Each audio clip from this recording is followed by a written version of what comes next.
جو لوگ یہ سمجھتے ہیں کہ اسرائیل کی پروڈکٹ کا بائیکاٹ کرنے سے کیا ہوگا، تو ان کو بتاتا چلوں کہ یہ حکمت عملی کسی عام انسان کی نہیں، خود رسول اکرم صلی اللہ علیہ وآلہ وسلم کی حکمت عملی ہے۔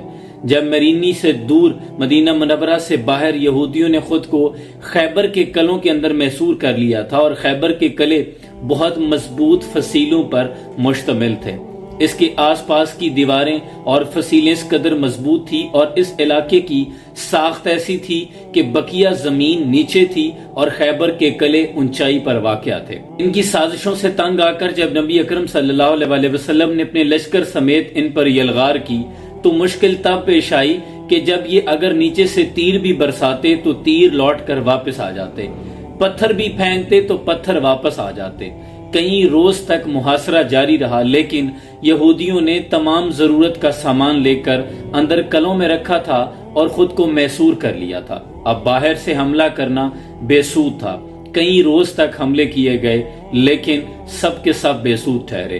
پھر نبی اکرم صلی اللہ علیہ وآلہ وسلم نے یہ حکمت عملی پیش کی کہ یہودیوں کی معیشت کا دار و مدار ان کھجوروں کے باغات پر ہے، جن کو فروخت کرنے کے بعد یہ اپنی زندگیوں میں مگن ہیں، اور ان کے پاس سونا اور چاندی اور زیورات ہیں جن پر ان کی معیشت انحصار کرتی ہے۔ تو رسول اکرم صلی اللہ علیہ وآلہ وسلم نے کھجوروں کے ان درختوں کو کاٹنے کا حکم دیا۔ جب کھجوروں کے وہ درخت کاٹے گئے تو پھر یہودیوں کے حوصلے پست ہونا شروع ہوئے۔ پھر وہ آپس میں چیم گوئیاں کرنے لگے کہ اگر یہ درخت ہی ختم ہو گئے تو پھر یہاں رہنے کا کیا فائدہ۔ پھر اس پر بہت سے یہودیوں نے سرنڈر بھی کر دیا اور بہت سے مارے گئے۔ اس طرح رسول اکرم صلی اللہ علیہ وآلہ وسلم نے حکمت عملی کے ساتھ پہلے ان کی معیشت کو کمزور کیا، ان کے حوصلے پست کیے، ان کی وہ خوشحال زندگی کو تباہ کیا، ان کی کمر توڑی۔ اسی طرح کا ملا جلا تاثر آج بھی ہے۔ آپ اگر اسرائیل کو بد دعائیں دیں تو بد دعائیں وہاں نہیں پہنچ رہی، پتھر بھی ماریں، چیخے ماریں تو وہاں تک نہیں پہنچ رہی۔ وہ مضبوط قلعوں میں ہیں اور عام آدمی کر بھی کچھ نہیں سکتا۔ اس کے پاس تو وہ ہتھیار بھی نہیں جو فاسفورس وہاں گرائی جا رہی ہے فلسطین پر۔ اگر آپ وہاں جہاد کے لیے بھی جاتے ہیں تو خود فلسطین کے لوگوں کے لیے مشکل کھڑی کر دیں گے۔ لہٰذا آپ کے ہاتھ میں بائیکاٹ کی کلہاڑی ہے۔ یہ تمام پروڈکٹس جو اسرائیل کی ہیں، یہ ان کے وہی کھجوروں کے درخت ہیں۔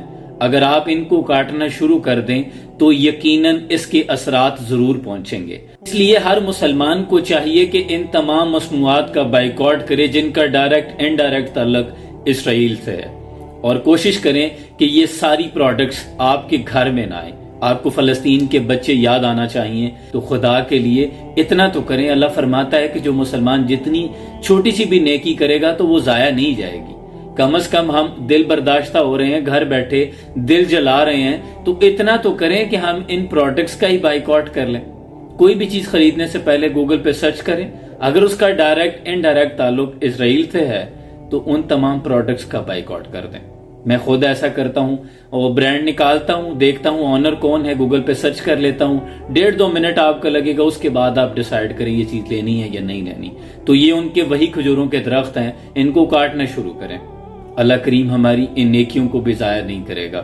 باقی فلسطین کی مدد کرنے کے لیے اللہ امت مسلمہ کی جو قیادت ہے، 57 اسلامی ممالک کے پاس جو افواج کے لشکر اور ہتھیار ہیں، اللہ ان کو غیرت ایمانی عطا کرے کہ وہ مقابلہ کر سکیں۔ عام انسان اس میں کچھ نہیں کر سکتا سوائے وہ صرف بولنے کے اور دل میں برا سمجھنے کے، اور یہ ایمان کے نیچے والے درجے ہیں۔ سلام پہنچے۔